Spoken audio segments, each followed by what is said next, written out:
Hey, everybody. I think we're live. It is Thursday here where I am. Or something.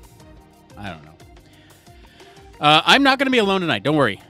We are waiting for our esteemed guest host, Mr. Barry Kirby of the 1202 podcast. 1202, the Human Factors podcast. The other Human Factors podcast. Hope you all are having a wonderful evening. And if you are joining us live on any of our platforms, including LinkedIn now, we are doing a professional thing over there or whatnot. So thank you for joining us on any one of these platforms. I am still testing to see whether or not we are in fact live.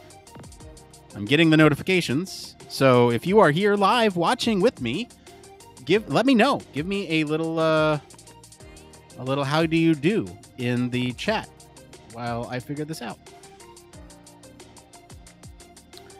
Thankfully, I am no stranger to talking to myself. I can fill a little time while we wait for Barry to hop in. Let's see here. All right, so yeah, hi. It's Thursday evening, like I said, for me. I was on travel earlier this week, so office hours were a little they were canceled. It's the first time I traveled during the pandemic. Maybe I'll save this for talking with Barry. But it was the first time I traveled during the post-COVID. First time post-COVID. It was an interesting experience. Thankfully, I had a seat all to myself on one of my flights. Oh, hang on, everybody. Barry's typing here.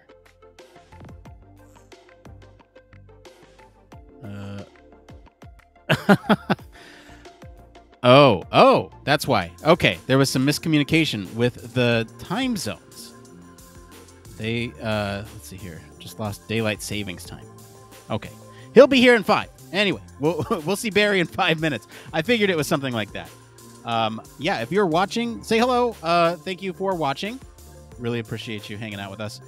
Tonight, our story is going to be on whether or not remote working can foster innovation. And I didn't do a social thoughts today, but if you are watching, I'd like to know what you think, in your own words, innovation is, and whether or not you've had success being innovative in a remote environment. I would love to know whether or not that has been successful for you. Let us know, and I'll read some on the show. And that'll be fun. That'll be a nice replacement for social thoughts. Let's see what else has happened. Another news. Halloween was last week. Hope you all had a good Halloween. I dressed up as an energy vampire. Not sure if any of you are familiar with the show What We Do in the Shadows, but it's a little mockumentary on vampire culture. Vampires all living together, and there's a type of vampire called an energy vampire, and it's one of those people that can just drone on, kind of like I'm doing now. The reason I picked it. And they drain your energy. They don't drink blood. They drain your energy, and that's how they thrive. So there's one on the show. Highly recommend going and watching that show, at least if just not the first couple episodes. There's a movie that it's kind of based off that world, different set of characters. Anyway, it's all good. You should go watch it. There's 3 seasons out now. So yeah, I did an energy vampire. My wife did a character from that show, Nadja, if you're familiar. And then my son was just a generic vampire, Dracula. It's not generic. So we were a vampire family, and it was a good time. We found a neighborhood that was pretty active and had some houses that were not dressed up, and it's always fun finding those houses that are not dressed up, but they overcompensate by buying the big full-size candy bars. So we found some of those. It was a good time. Looks like there's a couple people watching now. Thank you again for joining us on any of our platforms. This is the pre-show. The show proper will start here about 25 minutes. I'm waiting now for Barry Kirby, who is the host over at 1202, the Human Factors podcast. He will be my co-host tonight. We will be talking about the story, remote working and innovation.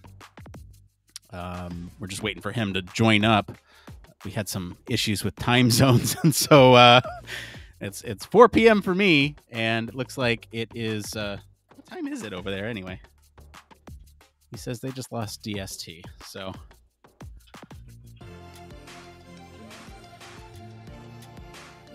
Yes, right now it's 11 p.m. his time, so he's a whole. So I threw this on him a whole hour early. Yeah, I think we'll be. I think we'll be caught up on Saturday is when we roll back. There he is. Hang on. I'll give him a second. I think he just joined us. So,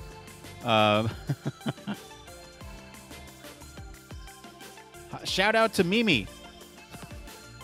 My grandma's watching. Hang on here. Let me get Barry in here. Oh, there he is. Okay. Barry, hello. Good evening. Hello. You would have thought daylight savings time Yeah. would be so much of an issue. I was quite happily sat there going, I've got an hour or so, it's fine, what could possibly go wrong? And then you go, we're starting now, are you coming any time? Oh, I'm at the other end of the garden. I figured it was something like that. We actually roll back, I guess, something I didn't even think about. I should have. We roll back on Saturday night. So we're we'll be synced up next week, I think. Okay, that's fair enough. That's good. It was something I just didn't even think about. I was like, yeah, I'm just doing the notes. It's all fine. There's nicely chilled, and it just sort of actually just sums the sort of week I've had actually, because it's been kind of crazy. So yeah. So last we talked was 2 weeks ago, and it was, yes. Since then, you have had a Halloween party. We have. And wait, that's your one more thing. I don't want to spoil it. Sorry, that's your one more. No.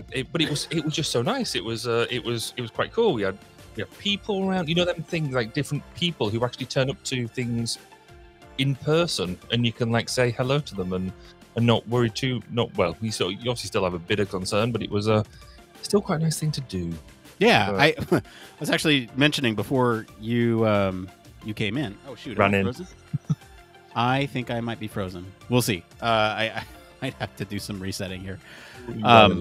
I was mentioning before you showed up that in the last week I've been traveling, and it's the first time I traveled since post-COVID.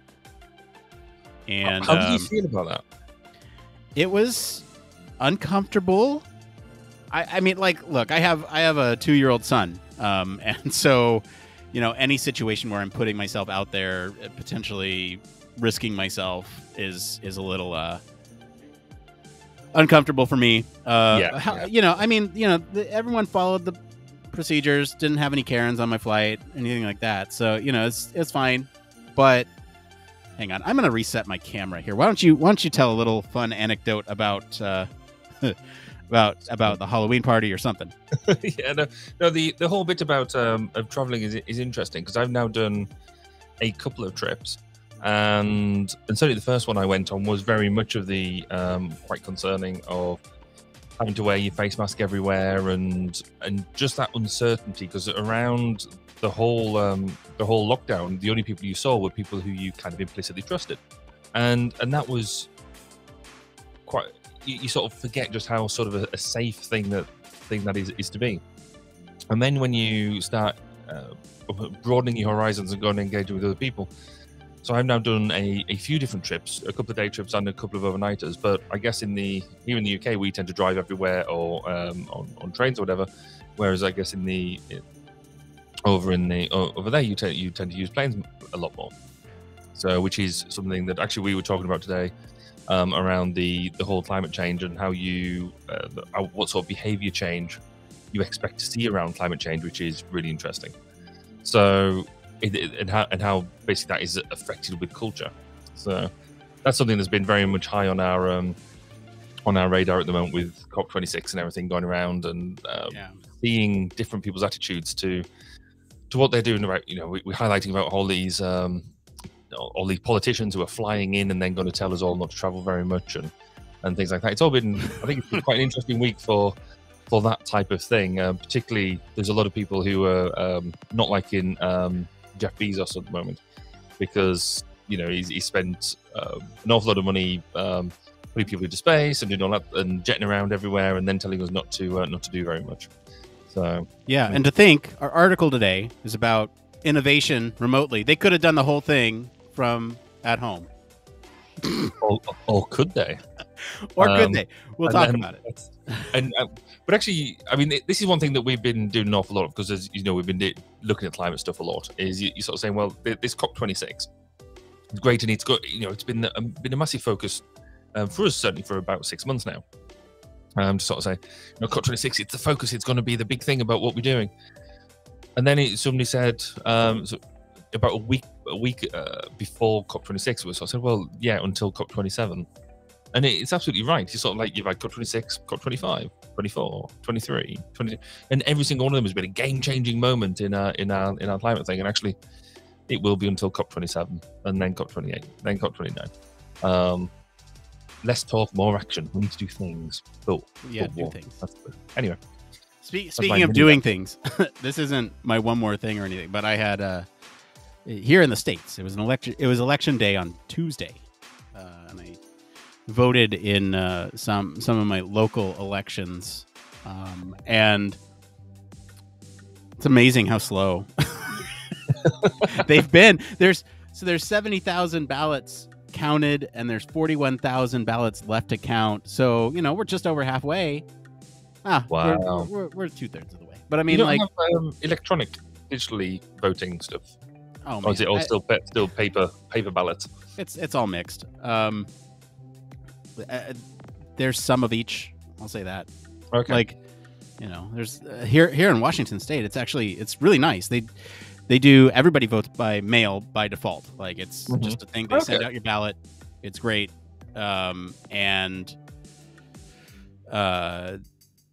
Basically, you just drop it off at a box whenever you're done, and it's great because you have all the time in the world to research. You don't have to remember who you're voting for when you get up to the machine. They have that too. You can wait on election day and do that. But and every state is different here too, which is problematic for a lot of reasons. But anyway, that's skirting too much politics, I think, for this type of show. Anyway, I bring that up because we brought up COP, and then now I'm expecting a vote count dump at 4 p.m. It is now 4:13 p.m. and there's no vote count dump. I just want to see maybe there's a controversy if some of the wackos got elected or not. Well, there has been a bit of that, hasn't there? There's certainly in some of the elections that seem to have declared already. There's been elements of that. Mm-hmm. But most certainly, I think you're in very interesting times. Yeah, that's one word for it. Hey, let's pull some It Came Froms, because we need a couple of those. I pulled one. This one made me mad, and I think somebody replied with a question mark in there. I don't know. Okay. To be honest, I've been very lax in my reviewing of It Came Froms this week. That's okay. So yeah, same here. Like I said, it's been a week of travel here. So I have this one. What do you think are some of the most important questions when hiring a UX designer and or researcher? The part that made me mad is they've called designers and researchers prima donnas. Prima donnas. And I have feelings and thoughts about that. So we'll get to that one. I want to talk about that one for sure. Yeah. I'm curious. You know what? Why don't you want to start from the bottom, and I'll start from where we talked about last time, and we'll meet in the middle. Are you at the bottom of the show notes or at the bottom of the list? The bottom of the It Came From list. So you'd be like stuff from today back. I'd be stuff from October 23. And good shout. Yeah. Okay, I can do that. So all right. Let me know when you got one here, and I will do the same. Yes, that's a good idea. So, is oh, here's one that I like. The common ground between engineering design and human factors engineering, which is something that's right up my list. We've definitely talked about that on the show before. Is that from the human factor subreddit? Because I tend to favor those. Yeah, it is. Yeah. Let me take a look. When was it posted here? Literally, that's today. In fact, at 7 o'clock. It's the one. Oh, it's the last one. Oh, yeah. Here. Engineering. Okay. Common issue. Oh yeah, let's take that one. That one's great. Yeah. Here, I'll go ahead and post that in. Yeah, well done. Jobs are done with a lean startup. No, thank you.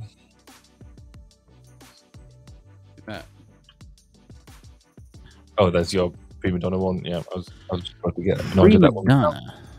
Yeah. I mean, God forbid anybody have pride in their work.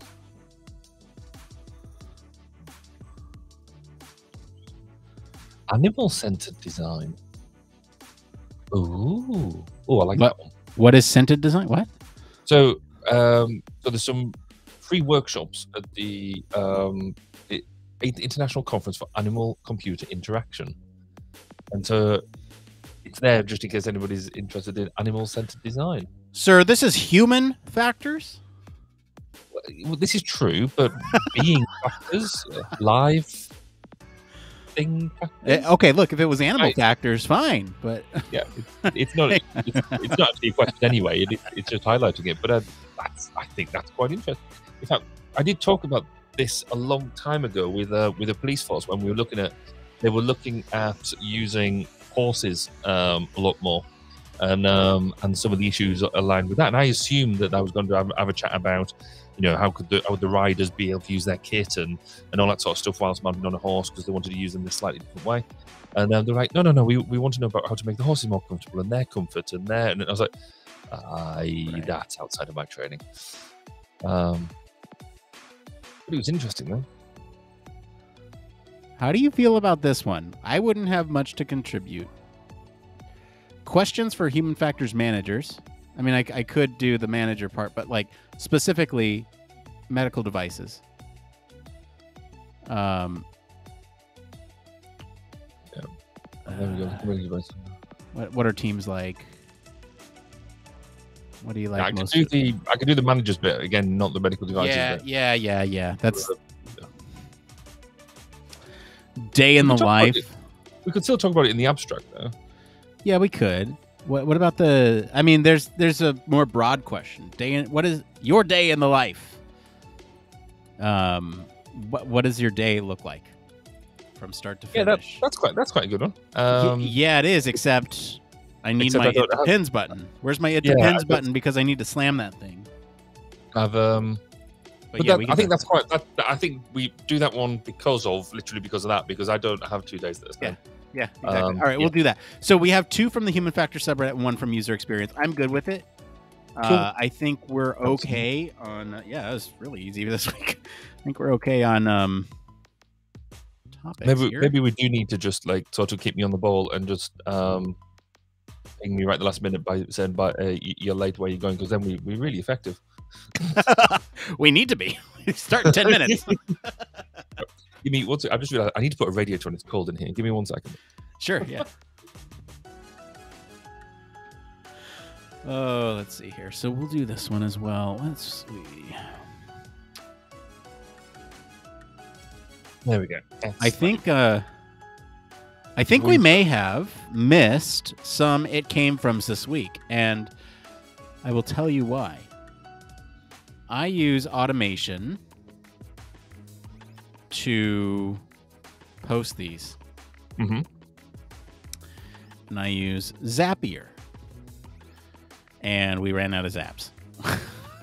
There's 100 zaps that you get in a month. So there have been 100 hot articles over the last month that have been populated into Discord. Wow. Which, busy month? Yeah. I mean, like, if you think about it, we've answered what, like, how many did we tackled, what, 9 last month? Yeah, must have. Well, yeah. Yeah. 9. So 9 out of 100. So 10%. Yeah. Maybe we need to is there any way you can tweak it? Oh, it's fine. The month reset. So we're Oh, I see what you mean, yeah. So it's I feel like we're right on track for that. We're not sourcing anymore, so it's not going to be like. I think it was just an abnormally busy month in terms of Reddit, but yeah, lots of stuff coming up. Yeah, I still haven't really got into using Reddit. I think I need to more. It's great for like I follow a couple subreddits. Obviously, the user experience one. I follow the human factors one.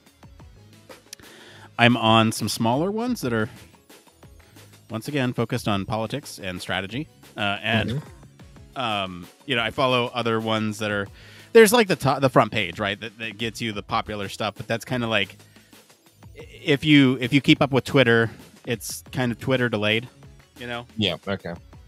It's like whatever's trending will hit all a couple hours later, from my experience. And so I don't really look at that one as much anymore. I mean, it's fine if you're looking at if you're like been busy all day and you want to know what was the news of the day. It's fine. Yeah. Anyway, but I mean, there's like, mixed in with videos of dogs and whatever, and it's fine. Some palate cleansers, but then there's also like, hey, this person is a terrible person. So it's a mixed bag. Take your pick. There's also other communities too. Like there's a community for my city here. Okay. And so that's nice because then I see like, hey, this restaurant is closed. Why? Oh, well, Americans don't pay their workers enough. I'm really skirting the politics tonight, aren't I? I was going to say we kind of getting there.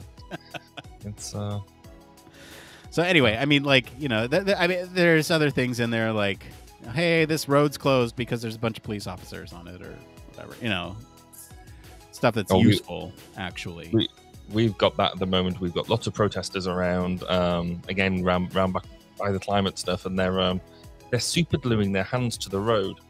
Oh. And I can't help feeling, again, from a human factors perspective, there's some issues around that, because if you're holding the glue, right, where do you put the, so if you can only put the glue onto one hand, because you've only got two hands, and then therefore do you rub your hands together to get the glue over both of them and then put them on the road, or do you then put them on the road? And there's just whole lots of usability issues that I think that they haven't considered properly. I think it's a pyramid scheme. You just always need an additional person to glue the other hand.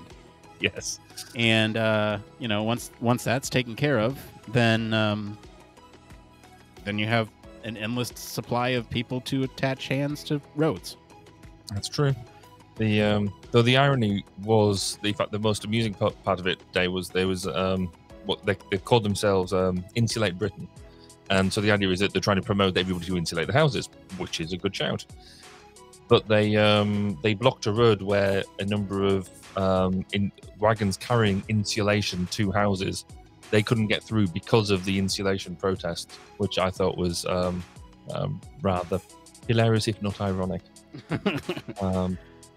But they're yes, we sort of see. We'll see what sort of fun that they bring tomorrow, because apparently they're going to be protesting over the weekend. So I just find it interesting from a human behavior perspective, seeing the different type of antics that people get up to raise their point. And I think some of them are really effective and some of them are less effective. But there doesn't seem to be a really good narrative or good research into what is the most optimum way for carrying out a protest to get your message across without annoying everybody in the process. Yeah, that's an interesting question for sure. Hey, I have a question for you. It looks like you got a new camera. Is that true? I do. Yeah. So that's also why I'm trying to work out where it is, which I also had a bit of a screw up with earlier this week, which I'll tell you about in a minute. But yes, I'm now on the Elgato webcam. You're on the Elgato, which is quite huge. And it's got a much wider field of vision than what I was expecting, because now I've had to tidy up everything in the background, and believe it or not, that's tidy. but it's yes, it's got a much wider field of view, which is quite cool. Do you like it? Because I am in the market for a new camera because this one keeps messing up on me here tonight. Well, actually, so far so good. It's really good, except if you do what I did earlier on. What day are we on? No, in fact, what I did yesterday. So I was chairing a webinar on AI and medical tech for the Chat Institute, and dial into it and brilliant, and that was all working, but the camera wasn't working. And I'm like, but this is my brand new camera. Why is it not working? And we'd done a tech test, a few days earlier, and it was working then. I was like, why is it not working? I can't believe it's let me down. This camera's cost me an awful lot of money. But what it comes with is this, which is the bit that goes over the cam to protect the very expensive lens. And because it's black and the camera's black, unless you're actually noticing and you're used to taking it off, then that will stop the actual camera from functioning because it's a cover. Wow. And it took me, and I was sort of panicking because we had like we clocked in like 15 minutes early, and I'm like, why isn't this working? Why isn't this working? Why isn't this working? It took me a good 3-4 minutes to realize that I left the cap on. It's only 3 or 4 minutes. That's not bad in the grand scheme of things. But given that I was the chair and I was supposed to be setting the good example, I was starting to panic a lot. Yeah, I can imagine. Right? Is it the face cam? Is that what you have? Yes, I think so. Quite a big chunky square thing. Oh yeah, it looks like it's about as big as mine. I'm definitely in the market for one of these things now, because this has been a frustrating recurring problem. This thing like unsyncing randomly, right? And I don't know why. But yeah, it's got a nice lens on it. I've looked at this very one before, and it's quite expensive. Yeah, that's one. It's not cheap, but I also have the Elgato Stream Deck as well. Yeah, which I'm trying to work out how to make that work with sort of the restream stuff, because somebody must have produced an interface for it to make the buttons work. And though I could do a fair bit of self-coding, and I like their kit. It just seems robust, and seems to work, or it does so far anyway. I haven't broken anything yet. Which is a bit of a bonus. Yeah, I may need to upgrade. I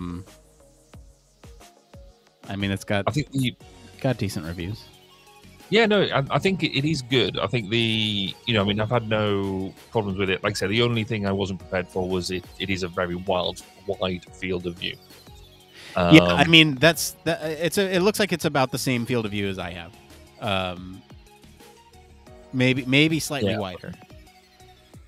Yeah, I think your camera is probably closer to you as well. If I was to move that closer to me, that might also be a thing as well. Yeah, my camera's about an arm's length out in front of me. I mean, there's probably an inch or two. Well. Yeah. There's there's something for the streamers just seeing us trying to touch our camera. Hey, look here. In a slightly up way. Look, we need 3D. Yeah. So that's like what? Like about 2 inches away from my camera. Yeah. So it's got no digital zoom or anything like that on it, which I think some other cams have. Oh, the digital zoom. So you literally put it on there, but actually, in terms of installation, it was an absolute breeze. Just plug in and go. It certainly was. So cool. Well, I'm glad to hear it. It looks great. And I'm kind of I'm playing with the idea, because at the moment this is sort of sat on the monitor, which is like what most people do. But if I judge the desk or anything, then I that happens. Which actually that does it less than what the other. That's quite good as well. I'm wondering about whether to make a mount into the wall behind it, so to mount it on the wall above the desks, right, above the monitor, so you don't get any of that judder. But that's a project for some time when I don't have that much to do. I think mine has some stabilization because I'm pounding. Oh wait, that's because I've mounted my monitor to the wall, and that'd be why then. There you go. Yeah. You're gonna ask a question. Sorry, go ahead. No, I think I was just finishing off. I can't remember what I was going to say. Too busy laughing at you now. All right. Well, we got a minute. So. Hey. I'm used to us starting this early. I know. We're on the same time and everything. I know. Hey, we'll start in just a minute. I want to let you know, and everyone who's watching know, that we may have some additional voices on the show a little later. Not today, but soon, hopefully. I think there's some good chances that we're gonna try to expand our panel a little bit beyond. What is going on? Camera, man. I need a camera. I'm plagued by camera issues tonight. All right. We tried hitting it against a wall or something. To see yeah, I should really just throw. Yeah. All right. We've just got some sort of blockage in there. We're going to be right back, and we're going to start the show. Stick around. It's going to be a good one.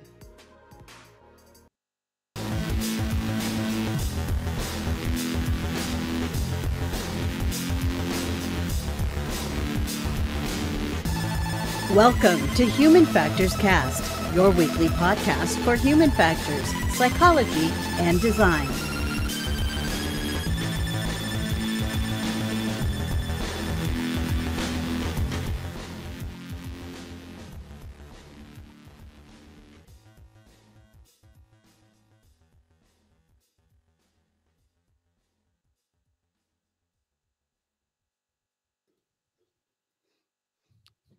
Hello, everybody. Welcome back to another episode of Human Factors Cast. This is episode 224.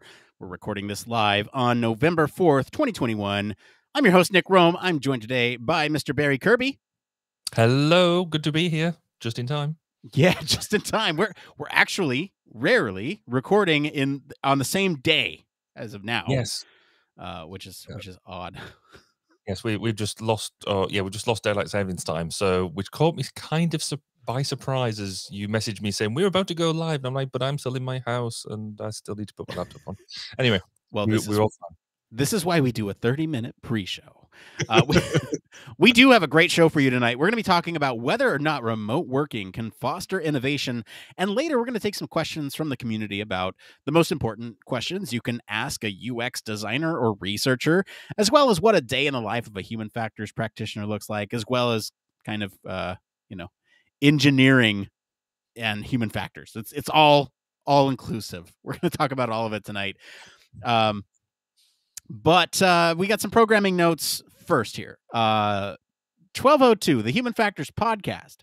That is a show that you do, Barry. It is certainly, but you've also come. You also come to join me last week. Yes, so... that's what this bump is for. You want to tell everybody about your podcast and what we did last week? Yeah, absolutely. So my podcast is a more interview of great and noble people within the human factors community. And how could I have such an audacious way of describing it if I didn't have you yourself, Nick, on to tell us more about my listeners about how you run this podcast. So so you came and joined me for a really in-depth interview. So if you want to know more about Nick and his motivations for why he does this podcast, the stuff that goes on in the background to make the podcast, then come and have a listen at 1202, the Human Factors Podcast, which is at 1202podcast.com. And you can have a listen to Nick. Yeah, you might have found it in your feed last week. That's what I was alluding to with a little surprise last week's show. But yes, Barry puts on a tremendous show over there. Highly recommend going and listening to those, if not to hear me drone on, but to hear other great minds talk about their work. We are now streaming on LinkedIn, so if you're watching us over there, hello! Thank you for watching us on this platform. It's brand new to us. I think we've only streamed one other time on LinkedIn. And aside from that, I don't think we got much else going on. With some conference coverage coming up, but we'll get that out when we get that out. Anyway, we know why you are all here. You are here for the news, so let's get into it.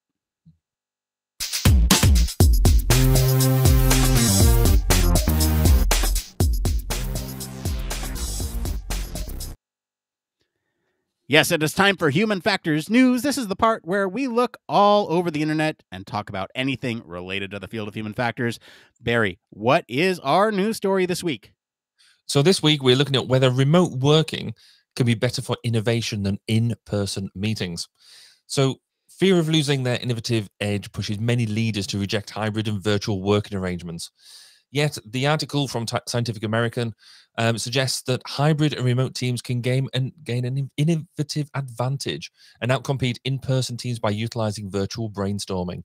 Gleb Chipersky explores the discrepancy between leadership beliefs and scientific evidence. So the article suggests that leaders often fail to adopt innovative best practice because of cognitive biases, as in their own cognitive biases about the way things work. But research in behavioral science received that the benefit in idea generation from a face-to-face brainstorming comes from two main areas. One involves idea synergy, where ideas shared by one participant help triggers ideas in other participants, so a cascade effect. The other is social facilitation, or where participants feel motivated when they know they're collaborating with their peers on the same goal, so they're all working together. The article highlights that these benefits can come with counterproductive effects. An example is production blocking. That's when someone has the innovative idea during a group discussion, but other people are talking about a different topic, and that innovative idea gets lost in the mix. Many people are also impacted by a second major problem for traditional brainstorming: evaluation apprehension. Some members may feel worried about sharing their ideas openly because of anxiety about what their peers will think of them.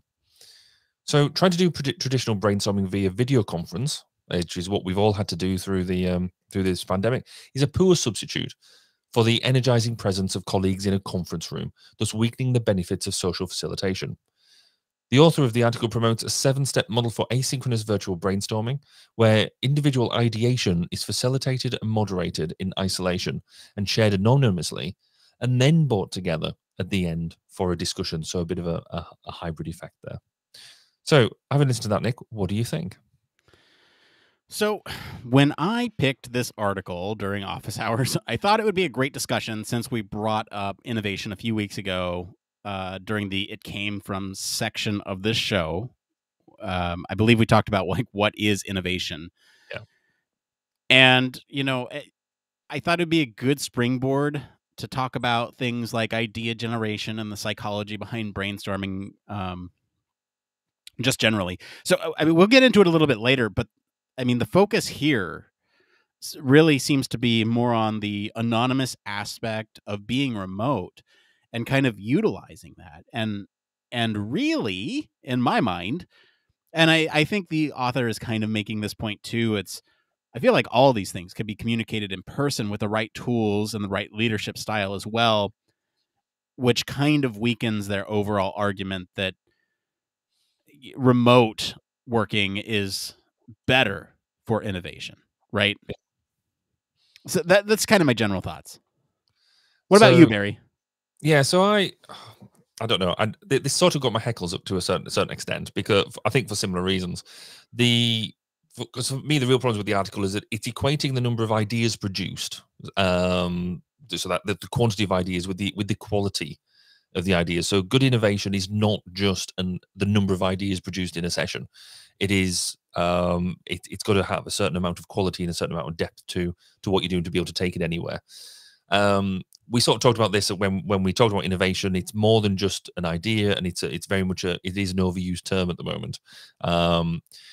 But for me, it was also conflating that idea of if people are working from home, then they're more innovative, and really that's not the case. The numbers that they were pulling out were again conflating the idea of innovation and employee retention. So yes, we have less innovation in organizations where people are leaving, because without people there, you can't innovate. But for me, I guess in real practice, and actually I was running such a group just today, remote group work, and I've facilitated an awful lot of these sort of groups throughout the pandemic, and we made use of some really good tools, and there are some fantastic tools out there, but it's just simply not as rich as in-person work. And I think, I think that bit's interesting. Fundamentally, some people are just not cut out for doing that sort of brainstorming group work. So that goes to what you were saying in terms of facilitation. You should be having the right people in the room who can do that sort of stuff.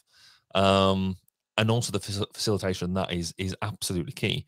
It's to be able to facilitate such a session, have the skills to lead it, to be able to make sure people can bring in their thoughts, their ideas, because they're in the room and you want to get their value out. It is up to the chair or the leader or the in the agile world, they talk about servant leaders quite a lot, and that's absolutely what they're meant to do. They're meant to make sure that people can bring out what they do. So that if you're in a group, or if, say the author was in a group where these sort of things weren't happening, then I would say it's as much as about them as it does about the group that they were leading.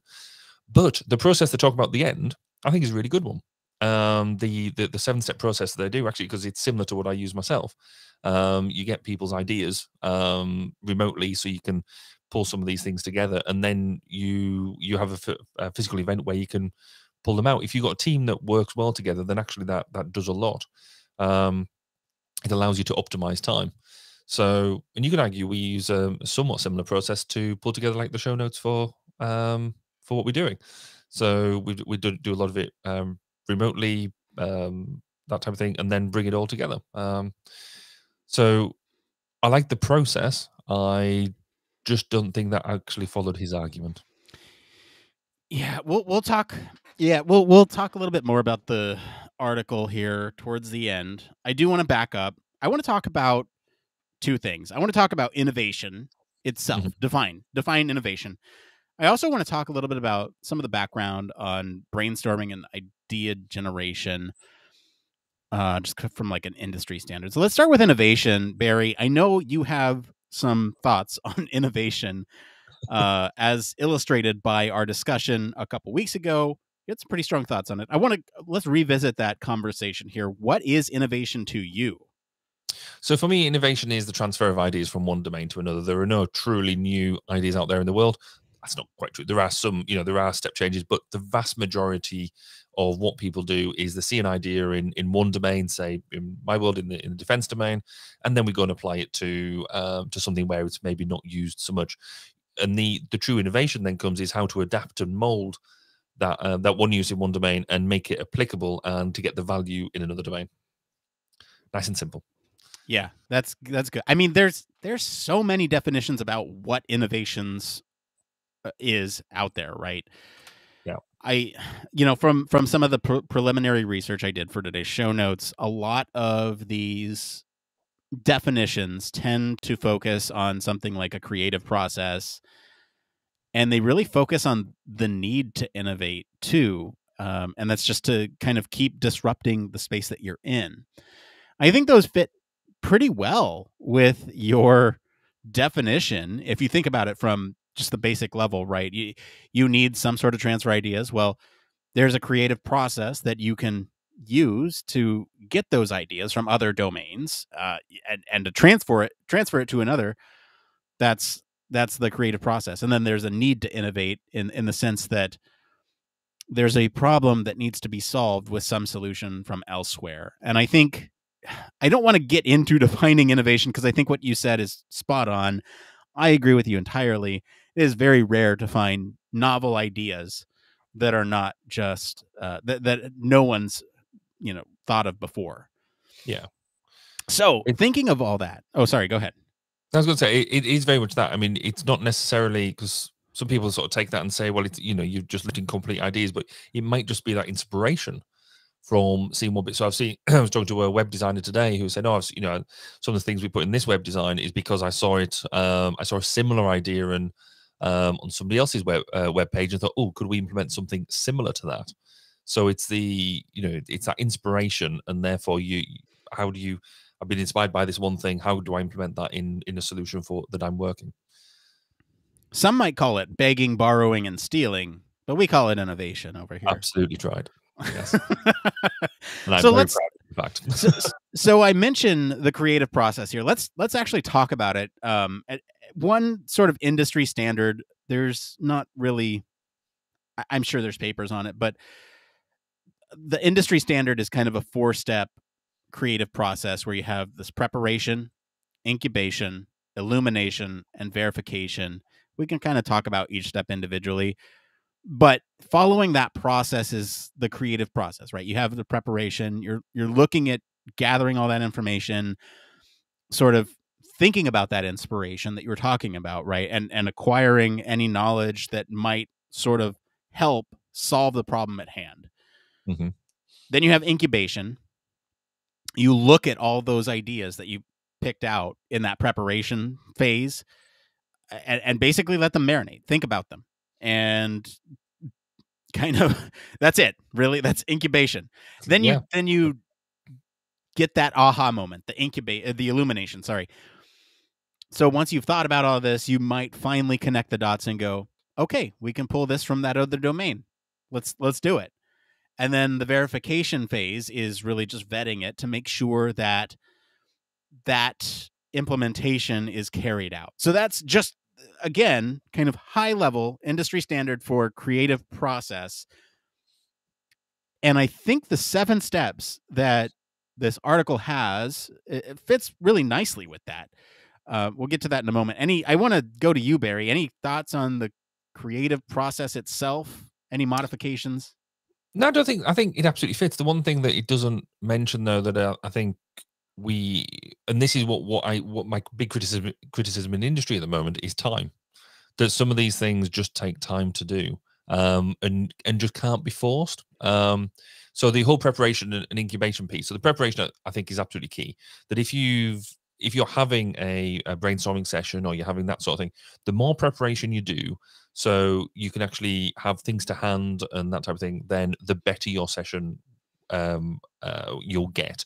So there's the military adage of prior preparation prevents poor performance, and so that's absolutely key. But then that incubation piece, I often say that particularly to new staff members, or new team members, that you'll probably come up with the best ideas that you ever have while you're in the bath. Or you're doing, you're not under pressure. Your things will abstractly just come to you, and it's not in your bath time, as I tend to call it, is when you've got the time for your just ideas to just sort themselves out, just to work through, and actually that's why you can't do it all in a day as well. I do like to try and have 2-day sessions when you look at this type of thing, because actually you having an ability to have a sleep actually sorts out a lot of that as well. But that illumination moment is the most fun part, I think. Oh yeah, It's good absolutely. because you sort of sitting there going that you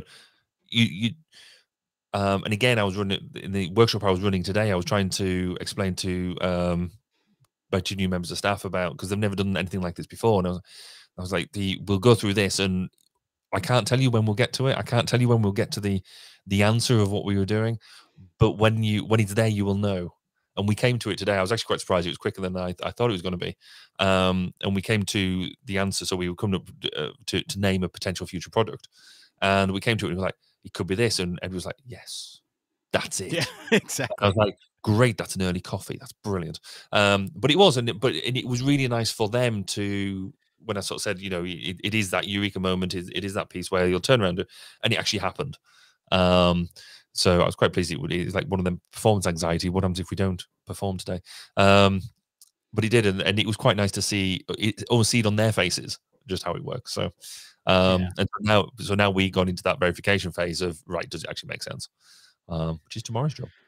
Yeah, I mean, that you're absolutely right, and I think one thing I'd add to that is from anecdotal evidence, I've like stepped away from the work computer, and I've been kind of in my thoughts, and my wife will go, "Are you done for the day?" And I'm like, "They don't pay me to work; they pay me to think." And like I'm always thinking, and so it's like it's like hard to quantify exactly how much you work on a job, because a lot of it in our domain is thinking about stuff, right? And it's you spend a lot of that time in the incubation phase.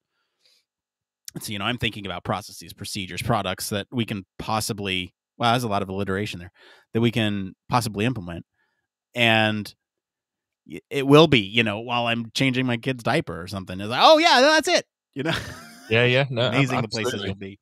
It's the I mean, we're quite lucky, I guess, lucky or unlucky that both me and my wife work in the same business, doing the same thing, and so actually we can wake up in the middle of the night, go, I've just solved it, we've got this, and then we midnight discussions. Yeah, I do want to mention briefly that there's modifications on this 4-step process, and we got through verification. Now there's the verification I've seen split up into other steps, where it's like the sort of recurring testing, right? Test, validate, push out. And it's kind of like a recurring cycle. I do want to mention that because I know there are some graphics out there that do illustrate that. That's what we're talking about with verification. We're testing it, and once it has been verified, then we move on. So why don't we get into the article discussion proper? Because I think there's there's a lot to unpack here from this argument that remote working itself is better for basically innovation, for this creative process that we're talking about here. Yes. So let's talk about it. You got some points you want to bring up? Oh, yes. So it's interesting, isn't it? Because I think you cannot deny that actually the whole flexible working piece, the ability to work from home, has been hugely advantageous. And we've talked about this before on previous episodes, that the ability to not quite have such a long commute, better work-life balance, and all that sort of stuff has been really good, and it's been proven to employers that people, if they're working from home, they're not just sitting there drinking the coffee, having watching TV, and people are actually productive. But I think there is still a whole lot of issues that we need to engage with. I think there's legal issues and sort of moral issues as well. So in terms of flexible working itself, it absolutely should be used. I mean, for us now, it's a standard. If you don't need to be in the office, you can work from home. That's not a drama at all, and encouraged. But it's got to be done where it's possible and practicable for both the employee and employer, because it is still a state of mutual trust. Technology means that we can do it, and as we're proving, we even with what we're doing tonight, but it doesn't mean that we always should. We've got to strike that right balance. One thing that's coming to light for me at the moment, in talking to human practice colleagues and people who are asking advice about setting up from home, is maybe people don't have the appropriate housing to have a home office, that they can't have that space that is nicely away, that there's nowhere that they can close the door on, that there is no standards at the moment for a home office to have an appropriate desk with appropriate IT equipment, the right sort of chair, and employers don't necessarily have in place the funding or the ability to buy all that sort of stuff for the employee. And almost what right does the employer have to dictate what you have in the home, as opposed to what, if you're going into the office, they have absolute right to say you will use an appropriate desk, and they have the legal obligation to provide the chair if you need it and all that sort of stuff. But if you're at home, there are still, even now, sort of 18 months, 2 years into this pandemic, there's still people I know who are working off the dining room table, who are working off an ironing board, which I still think is a bit mad, though it's adjustable in height, so I get a bit of sense, but not using necessarily appropriate chairs and things like that. And the biggest thing for me actually is mental health issues. There is still a lack of understanding truly about the mental health impact of being at home all the time, and not going out and engaging with different people and being able to share what you're doing. The big thing about going to the office, or at least going to a co-working environment, is you're sharing like-minded goals with like-minded people. And if you're at home, then maybe your family don't want to know about what you're doing all of the time. Or if you're hiding yourself away from them, then you're actually still not at home. You may be polluting that home environment. So this article sort of highlights that there's that it kind of conflates the idea that working from home gives you better innovation, but actually none of the evidence that it delivers actually shows that you're delivering better innovation. The article itself sort of gives you that that people are more likely to be retained in jobs. Brilliant, yes, but just because they're working at home doesn't necessarily mean that they're innovative. They're just working, and putting more ideas onto the table. Well, again, as I said, just because you've got more ideas on the table doesn't mean it's better innovation. Just means there's more plates on there. So yes, I think there's a long way to go in still understanding the value of getting that right balance of flexible working. I think absolutely it's a good thing, but it doesn't necessarily mean that the premise of this article is correct. Yeah, let's talk about some of the arguments that the article brings up, right? They bring up research from behavioral science. And I know you said a lot of this in the blurb, but I think it bears repeating, especially as we have the context now of innovation and the creative cycle, right? So, I mean, there's this idea generation, basically, that it's two areas. The idea generation comes from two areas, right? It's the idea synergy and the social facilitation, right? So one dealing with how you share ideas, and how ideas from one person might help spark ideas in another person. And then the social facilitation bit is the motivation behind collaborating with others, right? With the same goal in mind. Mm-hmm. So that's one piece of it.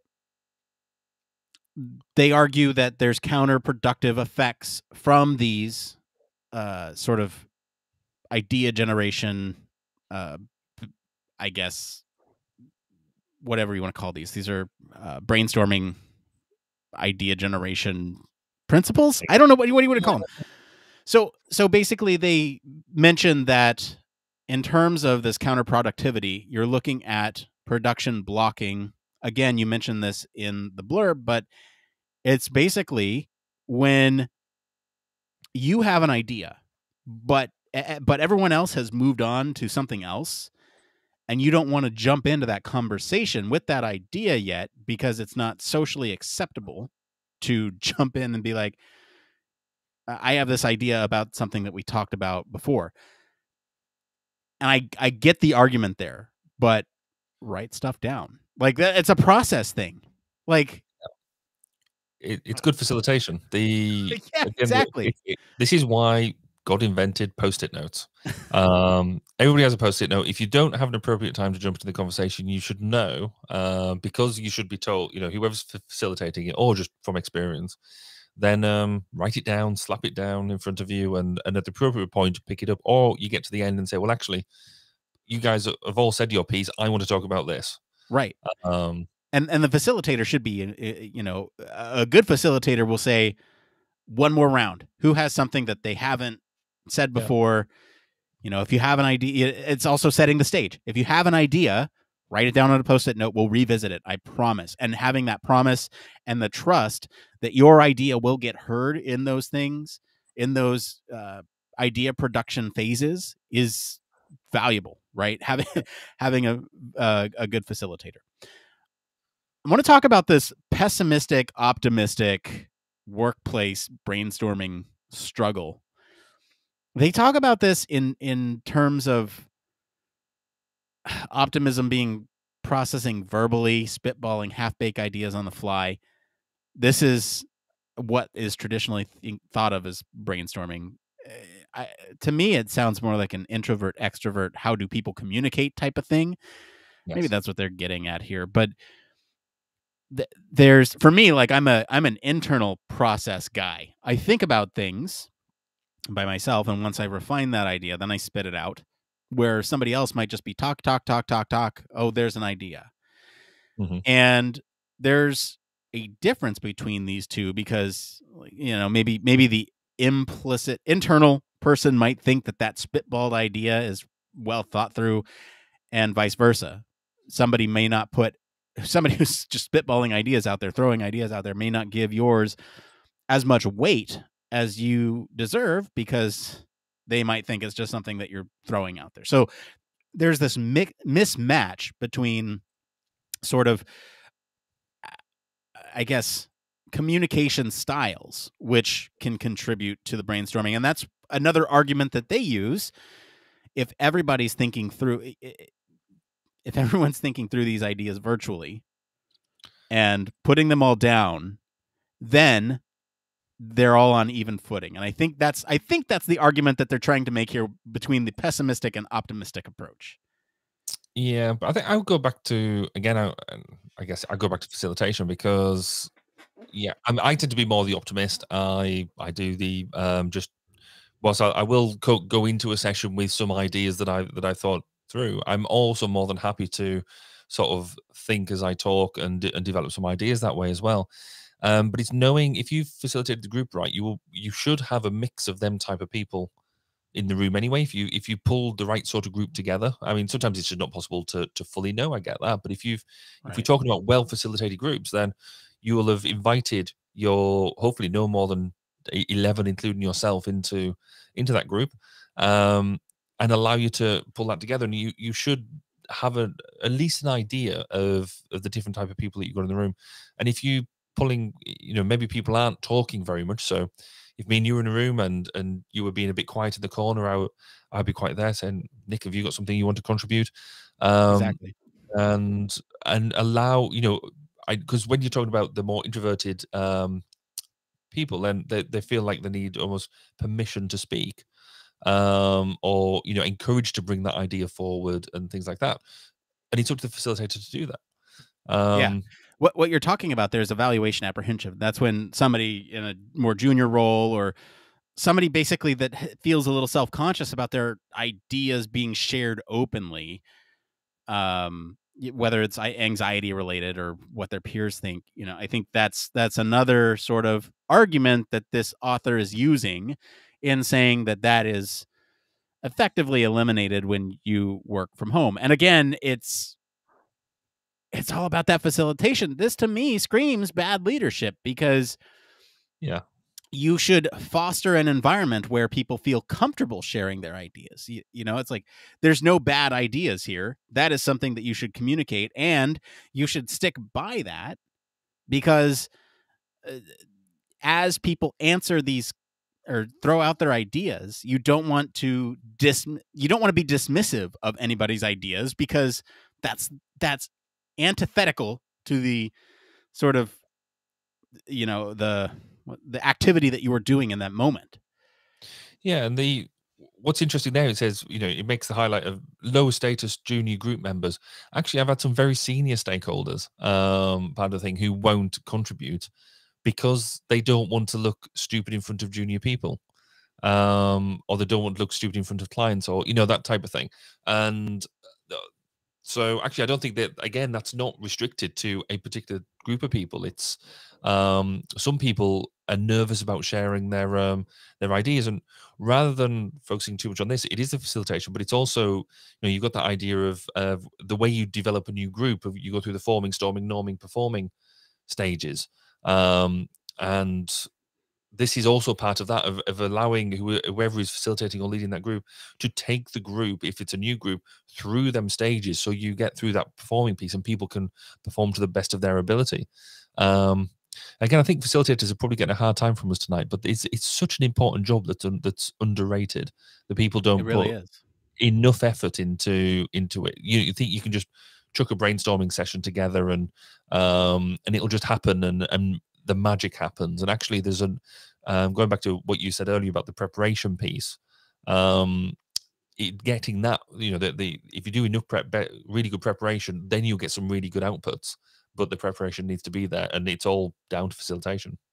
Yeah. So all these arguments that I just mentioned, these are from the author of the article here. They basically use these to outline the argument that, yes, these can build teams. They can kind of make sure that everyone's on the same page. They can encourage collaboration.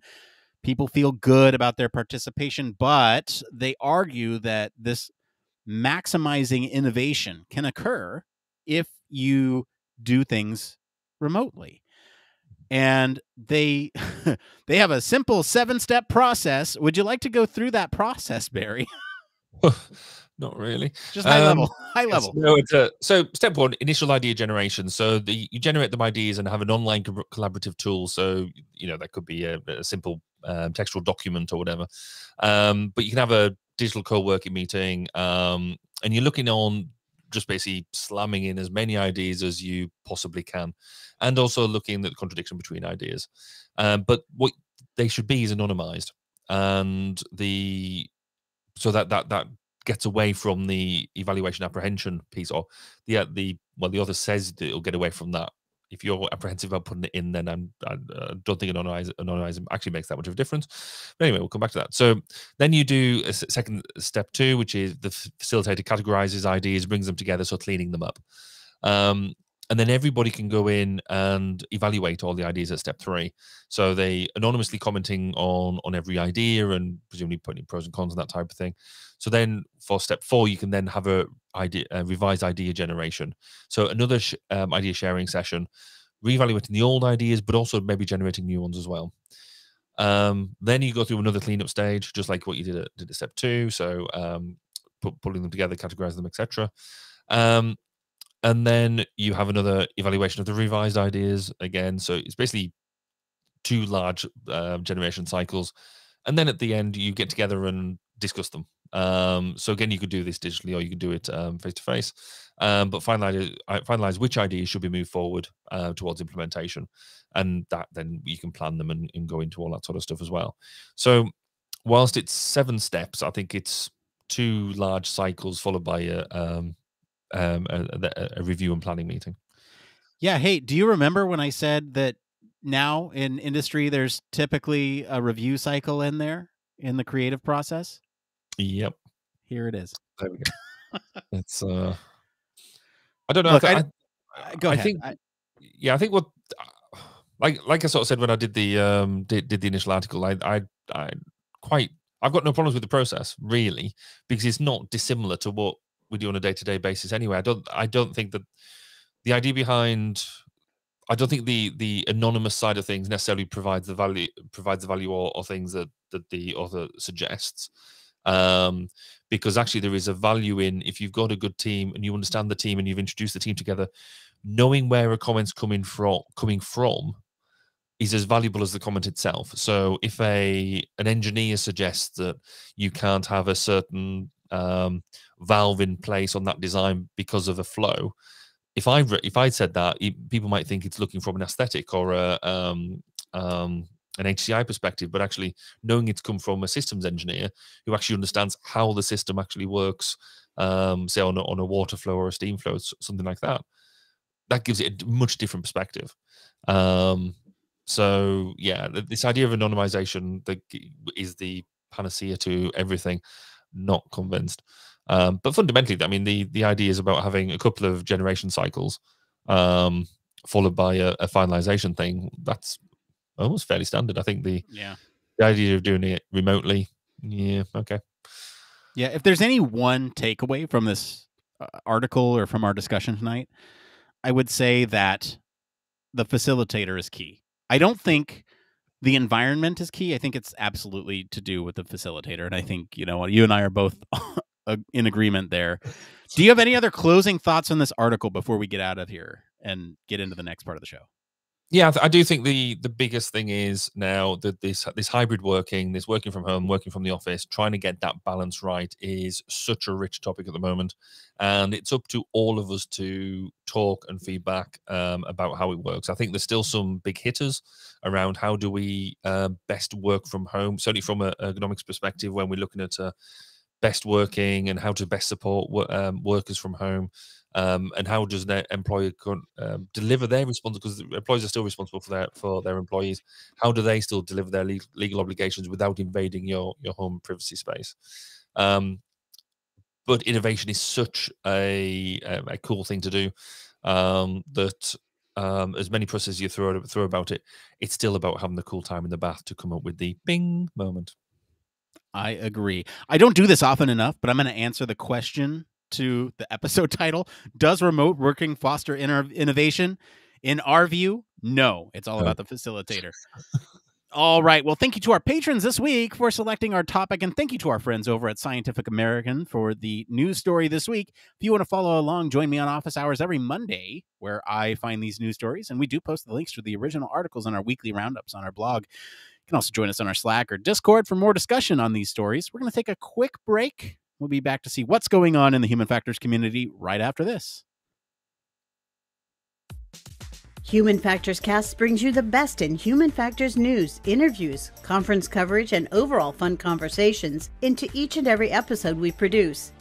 But we can't do it without you. The Human Factors Cast network is 100% listener supported. All the funds that go into running the show come from our listeners. Our patrons are our priority, and we want to ensure we're giving back to you for supporting us.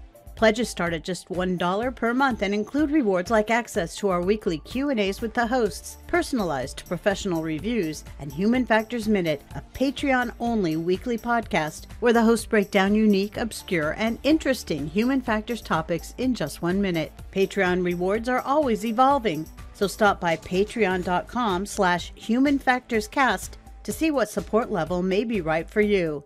Thank you, and remember, it depends.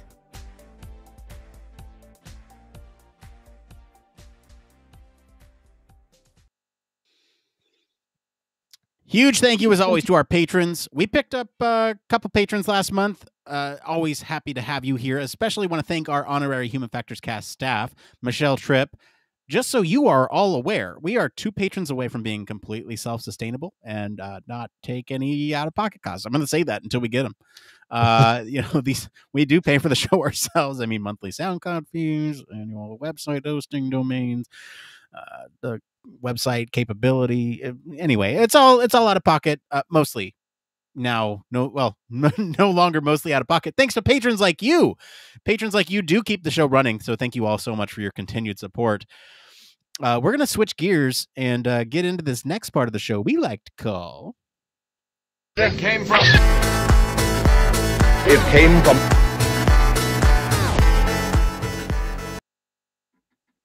That's right. It came from. This week it is all Reddit. That's okay, though. It's the part of the show where we search all over the internet to bring you topics the community's talking about. If you find any of these answers useful, please give us a like to help other people find this content. For now, we might have time for 2. We might have time for 3. Let's just see how they go. I want to get into this first one here. This one is from Breadfruit Vegetable 5 on the Human Factors subreddit. This is a discussion topic, so it's perfect for the show. Engineering and human factors. They go on to write, a common issue seen in product development is the common ground between engineering design and human factors engineering. When given the task of improving a simple product, such as a urinalysis collection container for pregnant women, the problem gets very complex when human factors gets involved. As an engineer, it's easy to factor out complications such as sterility and manufacture process of a new product, but the justification of human factors changes to a simple product is more difficult. Do you have any opinion from a human factors background on how you attach such a problem and what could be changed on a simple design as such and justification for such? So, look, this is using a very specific problem space here, urinalysis collection container. But the problem still remains, or I guess the discussion still remains. A seemingly simple product can be viewed from 2 different lenses, engineering and human factors. How do you reconcile the 2? What are your thoughts from the human factors perspective, Barry, and the engineering perspective, if you have one? So, yeah, I guess I do wear both hats. So it's interesting that from an engineering perspective, it's really easy to break it down and say, well, in this type of thing, all you're doing is collecting urine from a person. I mean, how hard can that be? It's just the movement of liquid from one container to another. And if you look at it from that very simple perspective, then yes, as soon as we start talking about human factors issues, like, well, how are you going to use it? How are you going to reach? How are you going to hold it? How are you going to make sure it stays sterile? So the actual, if you're doing analysis, then it's actually a decent sample. How do you make sure it doesn't spill? How do you make sure that you can actually be, it said here it's for a pregnant lady. So how can she actually see that she's using it properly? How can we make sure that actually it's not male engineers who are designing stuff for female use, and actually making sure that there's no inherent biases and things like that? I think it is a constant issue that I think we have, take out that specific thing. But when we're talking about when I've worked in fast jets and how to interpret data that you're seeing on a display, the whole point of when you start pulling a user perspective onto anything that you're developing, I just don't understand why it isn't obvious that you have to take the user-centered approach. When they're the people who are going to have to use it, they're the people who are going to have to engage with it, they're the people who are going to have to have that. And yet we have this idea that, and I've seen it so many times where pure engineering teams are sat there saying, well, we've got to make it so so the system works. We've got to make it so that the system functions, and it's like, and we seem to struggle between the difference between a system being functionable and a system being operable. And the operator is just seen as an annoyance, as a triviality. So from my perspective, what I spend a lot of time doing here is working with people and bringing people into groups. I like the agile group principle. So in this case, I'll be bringing the engineer and the users and clients, whatever, into the same room. So we get away from, and I think sometimes we as human factors practitioners have been guilty of this in the past, where we go and talk to users, and then we give the engineers the abbreviated or our perspective of the user's problem. Sometimes it's really quite valuable for us to facilitate sessions where everybody's in the room, and so we have a two-way discussion in that respect. So fundamentally, for me, it's about bringing all the audiences, all the voices to the same room, so people can hear firsthand of what the problems are, and therefore can start focusing on the whole solution rather than just trying to abstract a systematic solution. Yeah, I want to elaborate a little bit more on that whole point of who you bring to the room, right? Because the ultimate goal should be engineers trust you as the human factors practitioner that you've thought through these issues. And so you can hand it off, communicate it to them effectively, and they'll build it the way that you want it to be built. Now, that's not to say that you don't include them in the process to build that trust, and that's incredibly important, right? Mm-hmm. You want to make sure that you're including them, bringing them along for the ride, so that way they can see all the questions that you're asking and get that context that, oh yeah, there's a lot more to this. Yeah, it's fairly obvious from a human factors perspective that you need to consider all these things about the user, but again, that's how we're trained. That's how we think. I can, and it's very easy on the other side from an engineering perspective to see a requirement. And this is why requirements writing is so important too, as you consider the human in all of this, right? Because if you, yeah, like you said, right, the requirement, need a cup to hold urine. That's the requirement. But if you say, start writing requirements like user needs to be able to hold cup, user needs to be able to see cup, cup cannot be sterilized, right? You have all these additional requirements that help define the product. Then you are constraining that design even more, because Occam's razor, they'll take the easiest path available. They'll just make a cup. Yeah. And it's not going to be usable. And that's kind of the relationship between the two, right? You need to help define the product more through some of those requirements that get at the user-centered design, right? And so having that, I think, will help with some of that communication bit. Now, this Reddit post specifically asks for, the justification of human factors changes to a simple product. It's difficult. And basically, how do you get involved at that requirements phase and sort of communicate those requirements to the developers? And I think you nailed it spot on. You bring them in and you include them in the process so that way they see. Because the next time a product gets developed, then those people will say, oh, wait, we need the human factors people in here because they're going to consider all these other things that we didn't even look at. Yeah, I think that's it. Any other thoughts on that one? That's a good question. Well, just to continue your almost that line of the bit that you just said there, which I thought was absolutely key, is it's easy to look at this as just one problem, as one product. And I spend a lot of my time firefighting things that have gone wrong. And it often involves its communication breakdown, etc., etc. But if you've got a really good team, then yes, the first time you do stuff will be difficult, and that's where us as human factors practitioners, we are often the glue that holds a lot of project or wider, bigger project teams together. And that's because we are more than happy to go and talk to 3-4 different teams and bring it together. But that's because the true value of that is actually not that product; it's the next one.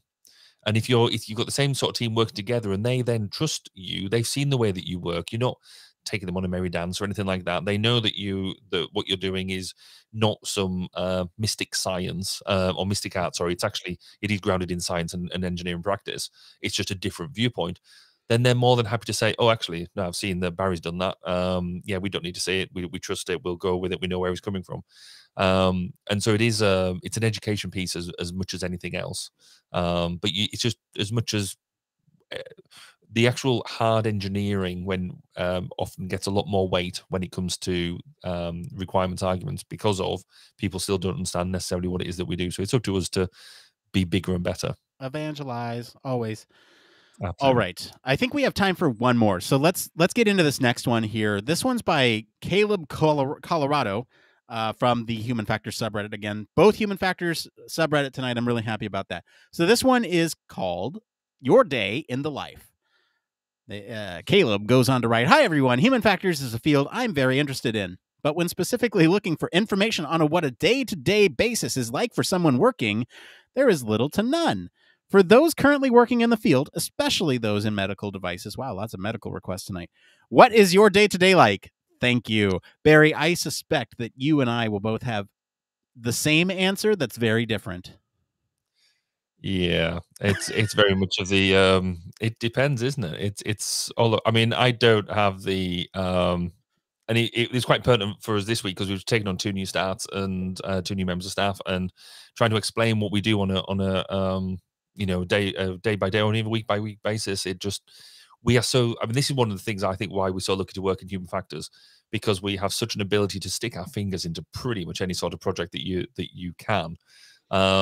I think on a structural thing, I tend to start off my day with some sort of drum beat, depending on the project I'm working on. Certainly weekly at the moment, I have project drum beats on a Monday and I have a team drum beat on a Tuesday.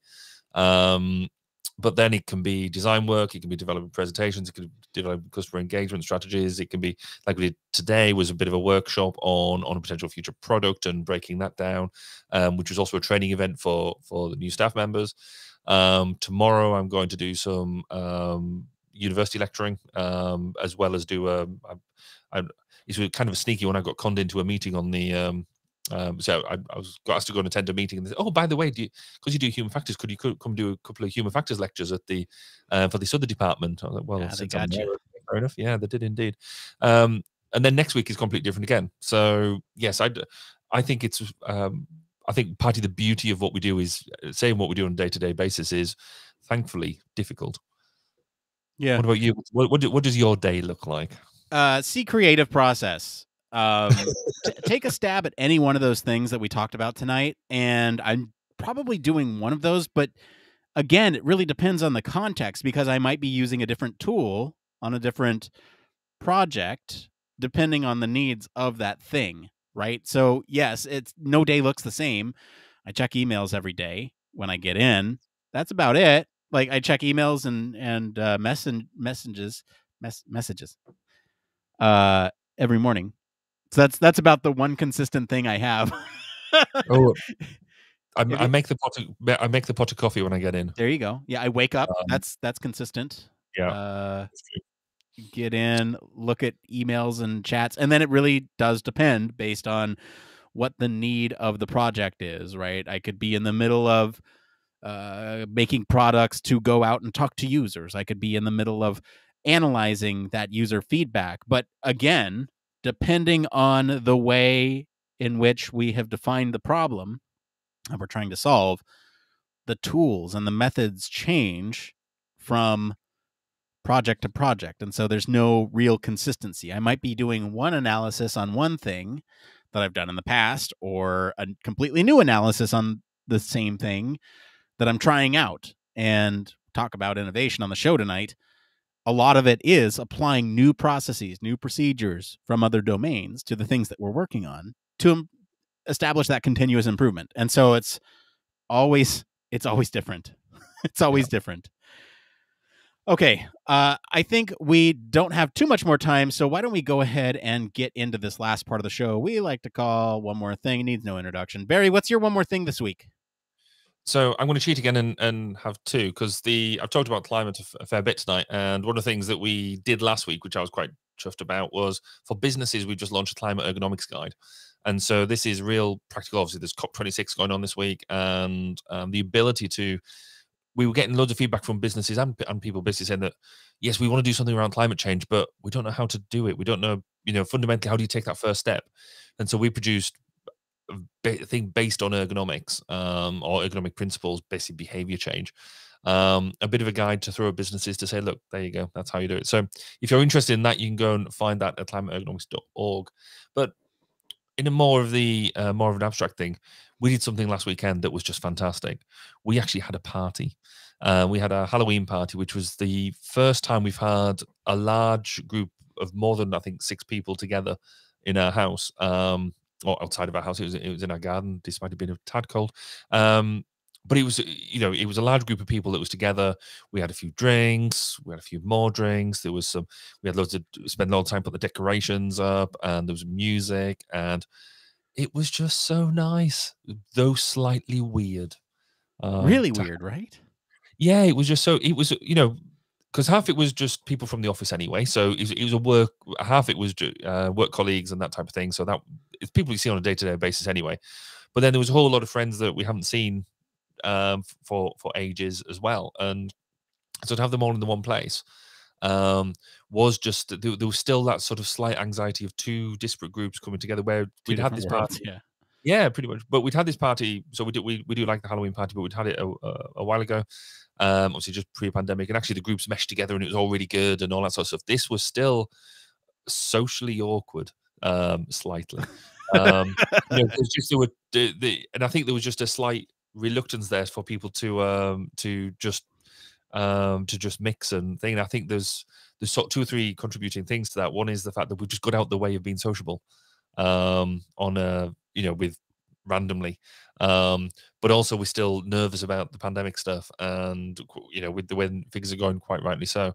But it was still just nice just to have a party. It was so hey, Barry, you know what the problem was? It was the facilitator. There was, yes. I did my preparation though. We had lots of food and lots of alcohol and covered areas because it was a bit cold. But actually, we sort of said that maybe we need to invite just maybe 10, 15 more people to stop the allowing of the splitting. So, but it was quite cool for me because one group was sitting down quite a lot, one group was standing up quite a lot, so I could get my exercise going between the 2. It's fine. Oh, there you go. So my one more thing this week. I was very excited last we talked about the Pixel 6 Pro, which is the new phone by Google. I talked last time about the experience buying it on the website. This time I'd like to talk about the experience of transferring from my old device to my new device. Spoiler, I still haven't done it fully. It's bad. It's really bad. And like from Android to Android, that's a fine transition. From iPhone even to Android, it's probably fine. The problem that I'm having is I use a very specific launcher on my Android to customize to the way I like. There's a dock at the bottom of Android that I like to be able to swipe left and swipe right, and all of my I need to get to this fast apps are at the bottom because it's easily reachable by my thumb. Yeah. And they're all categorized on these folders, and I can't really do that with Android. I need a specific launcher for it. Now, all my apps, most of my data transferred, and that's fine. That's not the problem. That's not the problem. The problem is with this launcher, it didn't transfer all my settings, and so I have to go in and manually put where I'm used to all these things. There's a couple things with Android that are a little nitpicky, like I can't figure out how to change on the bottom. I usually have my back button on the right-hand side, so that way I can reach it with my thumb. Instead, it's on, the left-hand side on Android 12. Little couple nitpicky things. So with the UI, that's what's going on. But then there's also, on top of that, this is an unlocked phone. This is the first unlocked phone that I got. And my wireless carrier, which has a V in it, I'll just say that for anyone in the States here, you probably know which one. There's a lot of confusion about SIM cards. So ultimately what I did was I just pulled out this SIM card from my old phone, put it in my new phone. It was fine. But it was saying that you needed a digital SIM card and I needed to order one, and it was trying to start a new line, and I didn't want to start a new line. I just wanted to transfer it over to the new device. It was just really weird the whole way, the way everything kind of worked. I was very frustrated. I submitted a ticket and I still haven't heard back, but my new phone's working. So I figured it out. It's just the whole experience was not great. And I was like, there has to be a better way. And part of it's probably the launcher that I'm using. Probably half of it is the other piece of it, the especially the transfer. That one's just weird to me. Anyway, you'd think sort of going between.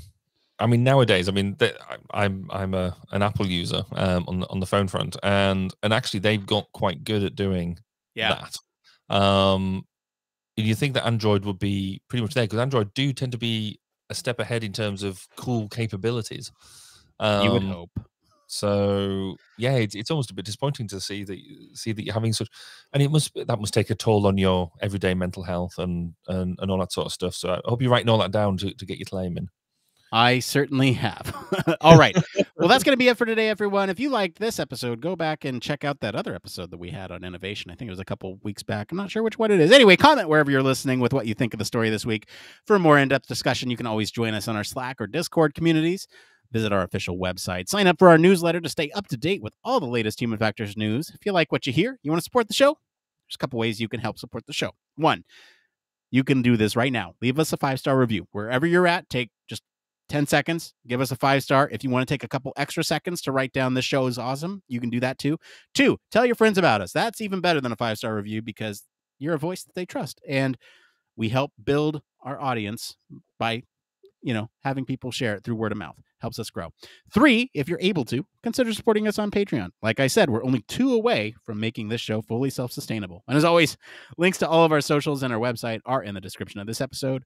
Mr. Barry Kirby, thank you for being on the show today and helping me talk human factors. Where can our listeners go and find you if they want to talk about innovation? So you can find me on Twitter at Baz_K, as well as on Facebook and LinkedIn, but also the 1202 Human Factors podcast, which is at 1202podcast.com. Heard your most recent guest was charming. As for me, I've been your host, Nick Roome. You can find me streaming on Twitch every Monday for office hours and across social media at Nick_Roome. Thanks again for tuning into Human Factors Cast. Until next time, it depends. If you are hanging out with us, hang out with us just a little while longer. We're going to do a post show here. Cool. Dang. I feel more awake. Good. It's an hour earlier than what I'm used to. Man, so I gotta say, we went over an hour today, and that's fine.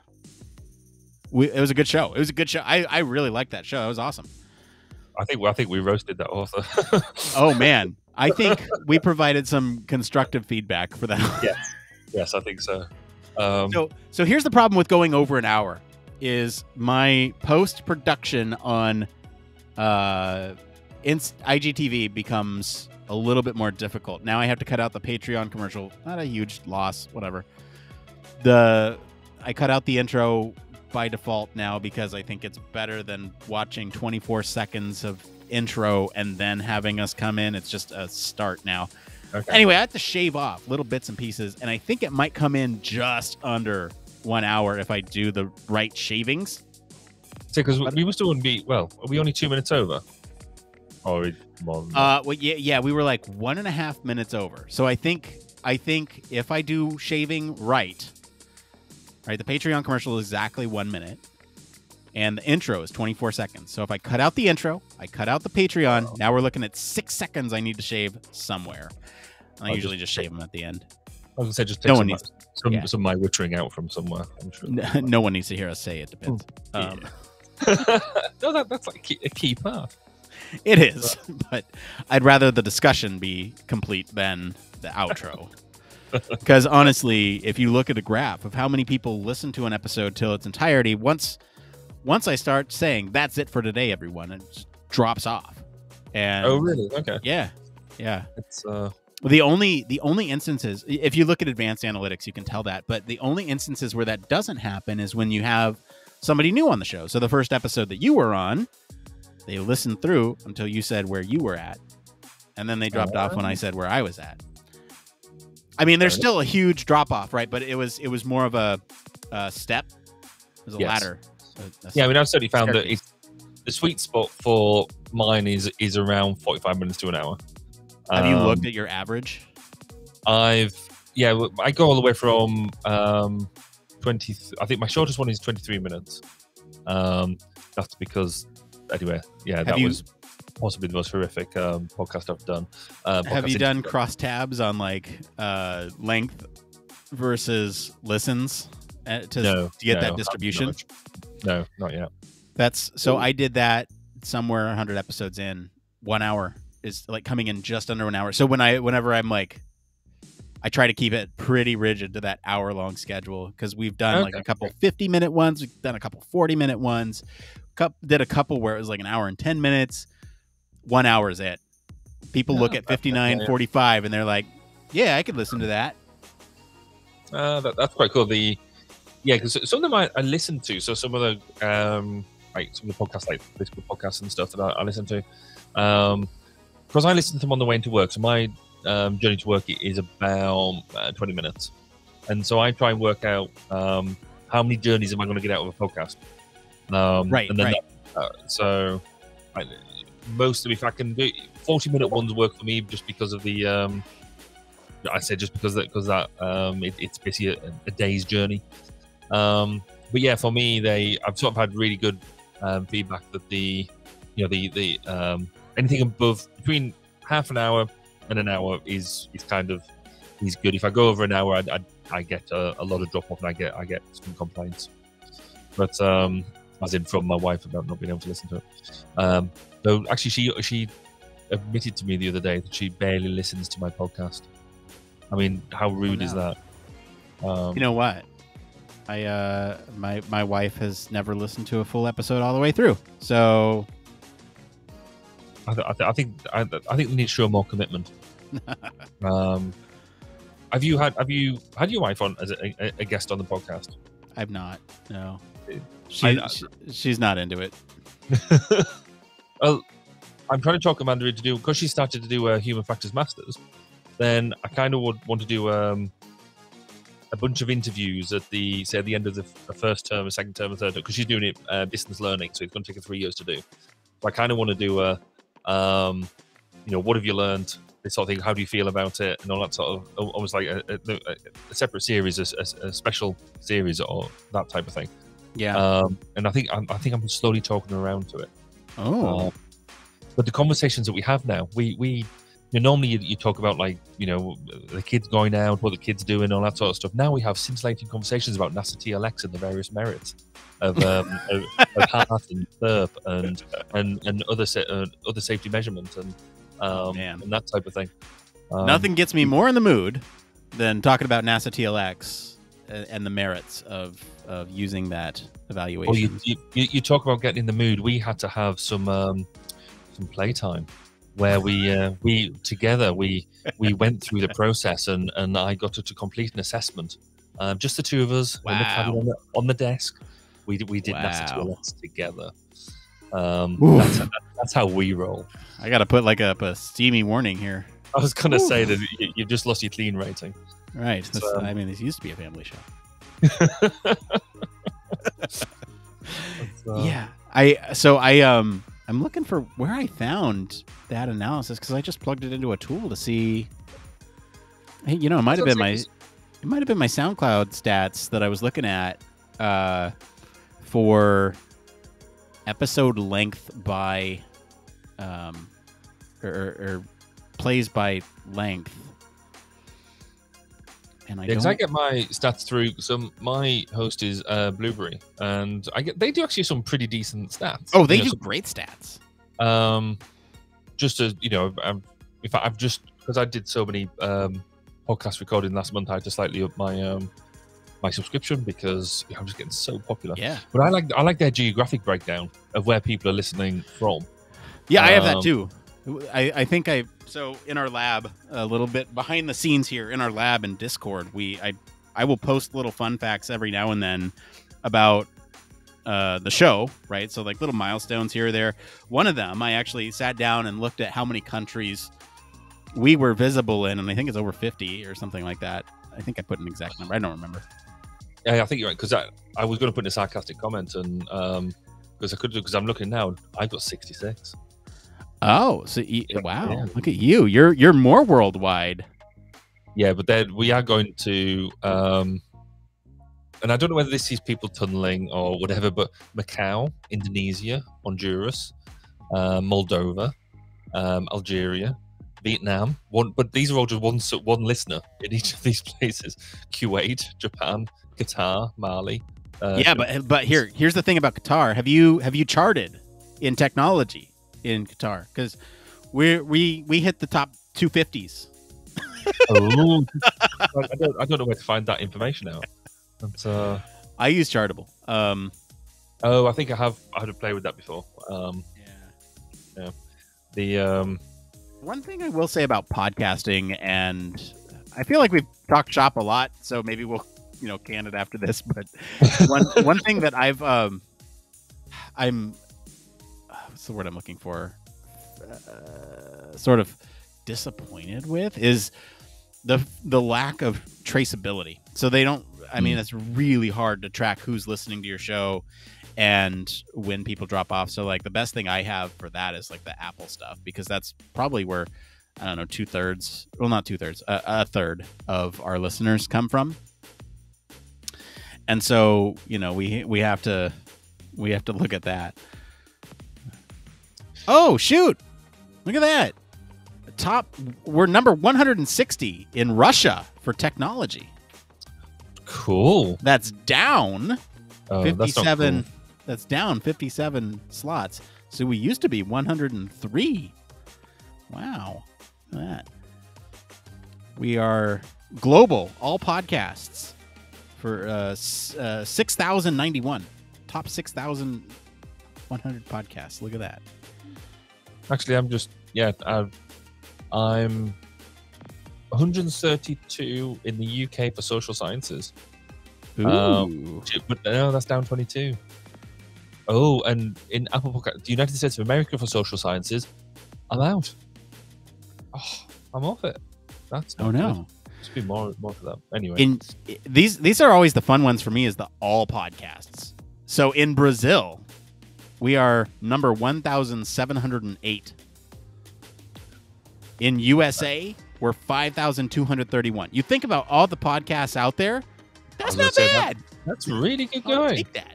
It's because I mean, it has become such a deal now, hasn't it? Because actually, it is get a podcast out there now.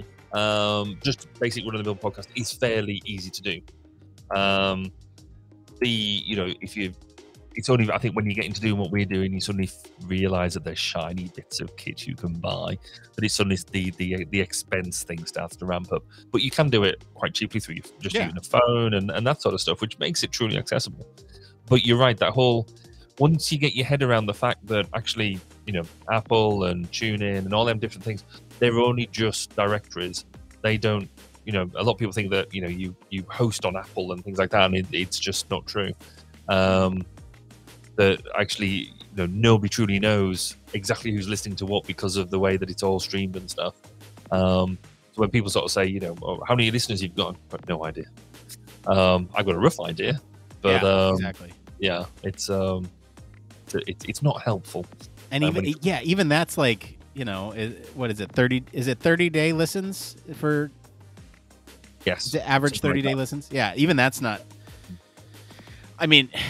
For us, because we're a multimodal podcast, we're on LinkedIn, we're on Facebook, we're on Twitter, we're on YouTube, and we're not sure where people are watching. We have metrics about all those, but there's no consolidated piece for me to look at and say, oh yeah, and the other thing about that is that, those views on the video platform take away from the charts.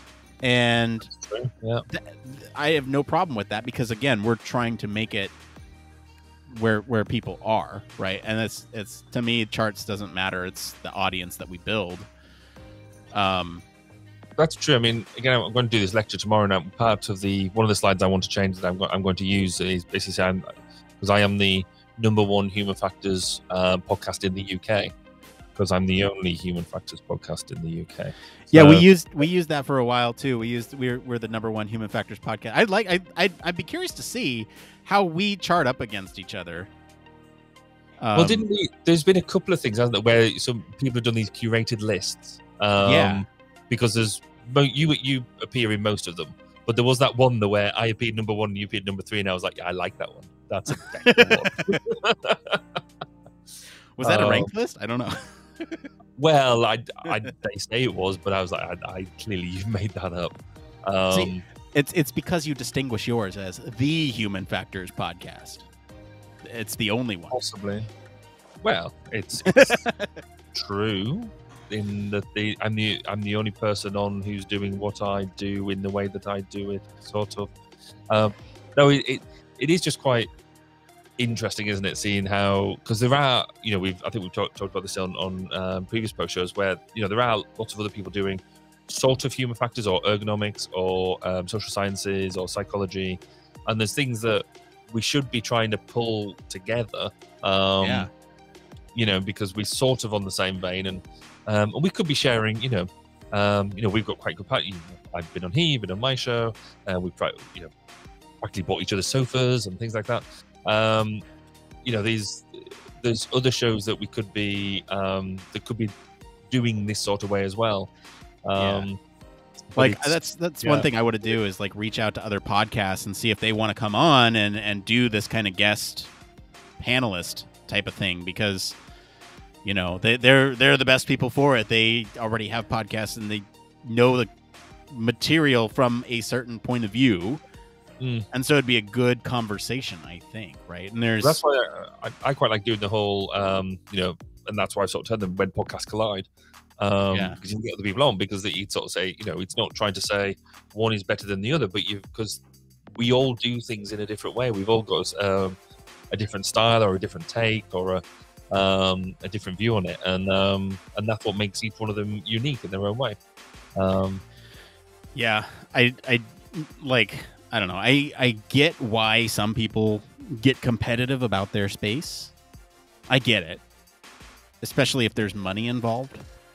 But I don't know. It's just nice to be in a community where, you and I can just chat, and I feel no pressure about trying to steal your audience away from you. Because I truly believe that if you were to look at a Venn diagram of our audiences, they're probably you can't see, but not quite right on top of each other, but maybe half overlapping. Well, you'd kind of hope so, again, because again, if you go to mine and listen to where the sort of approach you wanted to take with this, you've very much gone down the weekly news, really current topical issues, and that type of thing. You've got this quite strong format in that respect, and I've sort of gone down the other route of people, who are playing either new and upcoming people, or people who've been around for a long time, have done lots of interesting things, or got something to say, or things like that. So more that interview approach. And so the two formats are they're non-competitive, because they're two completely different views. So you'd like to think that people will be hanging into this every week, because also you're much better at doing being much more regular than me. I tend to get very keen and I try and do a fortnightly thing. Sometimes that might be monthly, or over like it was this summer. There was a couple of months I did nothing at all, but then you sort of get inspired again and crack on. So, but you just like to think that there's other ones that other people could do that we could pull into and sort of throw out there. So go and listen to them if you want to know more about whatever. Yeah, we need to get that effort off the ground. I am sure you have too, just been so slammed with. Yes, it's, and I think this is, for me, certainly now we're taking on new team members and stuff. The end of year is looking very close, even though it's still sort of halfway. It's I don't have time is just mad. I hear ya. Yeah, but maybe that's the venture for the new year. To make that sort of thing work and to reach out and stuff. Yeah, I think that's a good goal. Next year. Yeah, well, I said the new year. I didn't say which new year. Yeah, exactly. I said next year. But I've ordered something else too, because of course I use I now like the new logo that we've got. So I've got something coming, and I think it is coming in from the States. But so in one of the future episodes with the camera, you'll notice a change in my background. and it's gonna be cool. Oh, did you? I'm not gonna tell you. No, I haven't got green screen. Oh. This is way cooler than green screen. Oh. But it's being crafted. I put the order in today. It's being crafted as we speak, and I think it's about 3 weeks' time I'll get it. Ooh, dang. It's gonna be cool. I'm very excited. My wife doesn't know about it yet. It wasn't cheap. Yikes! But it's a good. So that's a teaser, but just for people to keep an eye out in the in my background for the next few weeks until it arrives. Speaking of things coming from overseas, I meant to show you this. So I got your gift. Oh, cool. Oh dear. Did that happen in transit? No, didn't do so great. I got to super glue it together. I've been meaning to, but the handle's in 4 pieces. Well, that's good compact packing then. I shall tell Jo who packed it that she did an abysmal job and get her fired. So it's a thought that counts. Man. It is the thought. I am very thankful that you have sent this my way, and it's got the old logo though. Well, yeah. As soon as I sent it, and then obviously we rebranded, so it's like, okay, I'm gonna have to send him another one now when we get some new merch. Hang on, I'll super glue this while we're talking, and we'll see if I can get a proper. I don't have any mug by the end of this. We were we're debating about what sort of merch we should get now, because whether we want to sell and distribute merch and things like that, and I kind of think I need like either a t-shirt or a hoodie or something like that. Yeah, go the partnership route. Personally, it's so nice to have somebody else handle that stuff for you. Yes. I just I can't imagine. Like, we don't sell much, but when we do, it's like you're already handling so much that it's like, yeah, make somebody else play with it. Yeah, it's because we get obviously the various bits for the business and stuff like that. So getting extra bits like this is relatively easy. Okay, yeah, so you already have the channels. Well, to get stuff produced, yes. But then if to actually do, we've never sold this sort of stuff before. I don't even. I got it as sort of giveaways more than anything else. Yeah, but that's something we should do over here, is do a giveaway. Maybe once this is completely out of no longer in pocket, no longer out of pocket, we'll do some giveaways with merch. So there's a good encouragement for people to sign on as patrons. So then you can do more. You could almost do like the how cool would it be to sort of try and link up with some like there's like YouTube, particularly YouTubers out in the States who are doing a lot like the metalwork and woodwork and stuff to do carvings. Oh yeah, you could get them to do like some carved logos or things like that. That'd be kind of cool.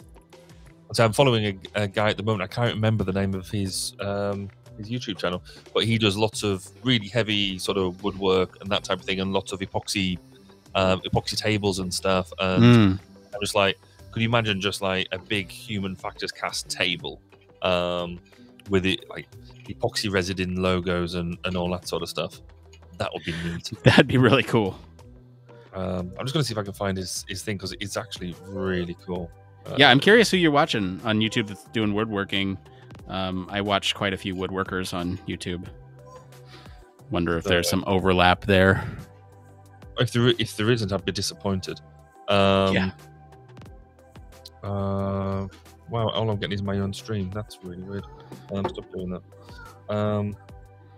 My subscriptions.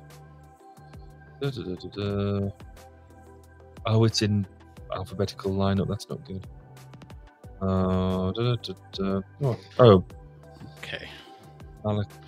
No, not Becca's Muse. Oh, that's the one. Alex Steele? No. Oh no, I do Alex Steele as well. He's very good. He's over in the UK though. John Malachi. John Malachi. Okay, I that name sounds familiar. So John the Builder. Apparently, he used to be a football player or something, and has transitioned to doing this. But he's really good at the way he sort of he puts his stuff together. So that's quite cool. Do you watch any Colin Firth? Yes. Well, saying that, I used to. Oh my gosh, he's done a basement or like a underground tunnel series. Yes. Oh my god, it's so cool. It is, and I saw when he built his shed and the underground chamber and that initially and stuff. That was really cool. And a lot of his early stuff I think was really clever, especially when he did the upside down swing in his garden. That's sort of 1,000,000 foot in the air or whatever it is. And he said stuff out. I kind of feel though that he's kind of got a bit commercial. He's lost that kind of sheeny bit. So, but there's some weeks are more obnoxious than others, but yeah. But it's still really good fun to watch, to see him build up his projects and some of his Star Wars stuff as well. So when he built the AT-AT and the TIE Fighter and all that sort of the speeder. So yeah, because I haven't finished watching the speeder one yet. Oh yeah, those Star Wars projects are how I found him. Right. Okay. Yeah. So you'd like my friend has got an entire room in his house dedicated to his Star Wars fetish, craving, whatever you want to call it. He's got everything from Lego to he's got some like real high-end like rare tickets and things like that of all of his stuff. He's very much the super fan. So there's a couple YouTube channels that I always like to plug with respect to Star Wars builders, because there's James Cully. He's over there too. He does James Cully, Brian Thompson, The Smuggler's Room. James Cully goes by Rebel Base Build. There's a couple really good builders that have basically made entire Star Wars rooms. Like they're in the universe. So like that's deep. Brian Thompson's transforming his entire basement into a Corellian freighter. Corellian freighter. So like you walk in and it's there's a Falcon bench and there's like those wall paneling details that you would find on a ship, and it's so cool, and I want to do the same. So that's one of the criteria when we're looking for a home, is to have enough space to do something like that. That will then ultimately become my office, but just as a I mean, that sort of thing is going to be, I mean, I would love to have had the sort of space. I mean, I guess we could do it, but to like have a some sort of flight sim or that sort of thing. So that sort of thing would be really cool. But I think it'd be one of these things I'd use it for maybe a bit, and then it would just sit there and gather dust. But I think what you're talking about, having a room in a theme, we saw the different bits, but it's still a practically usable room. Yeah, would be a much better thing. I want a flight sim too. That's more of a game room, that can be converted into a flight sim. Oh, that's the dream. That's the dream. Yes. With all the free time we have. Yeah, exactly. Yeah, I think that would be geez. Yeah. Well, I think I have done an okay job. Let me just here's the reveal. Are you ready? Ooh, I'm excited.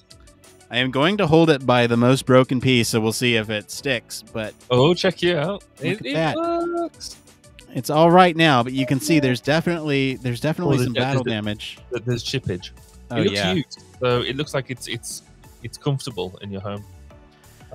You've changed your URL too, and it's no longer. Yes, so it's complete. In fact, that makes all the mugs that I've got left completely irrelevant. I can send you another one because it's completely not worth it. I don't know how many I've got left. That just means this is a collector's edition. It's a rare item. So yeah, you need to treasure that and not break it anymore. Nope. So, I'm assuming that you got it, and as soon as you got it, you just said, well, I just can't stand his podcast. I'm just going to throw it on the floor. This guy again. He's sending me mugs. Yeah. So I've heard about you before. Terrible to work with. All right. Well, let's go ahead and wrap it up. If you've been hanging out with us, thank you for watching. It was a cool episode tonight. We'll have it live tomorrow at some point. I mean, maybe tonight. For you, tomorrow, today. It's today now, right? It is, yes. Yeah. So I'll leave you to go and do some editing and see if you can bring back that 1 minute 22 seconds. Yeah, exactly. Yeah. All right. Well, thank you for watching, everybody. We will see you next week with potentially another panelist. We'll see if Barry wants to do the moonlighting again, because I think it will be once again at midnight your time. We'll see. We'll see what the plan is for next week, but we'll be here. Okay. Speak soon. All right. Bye, everybody. Bye.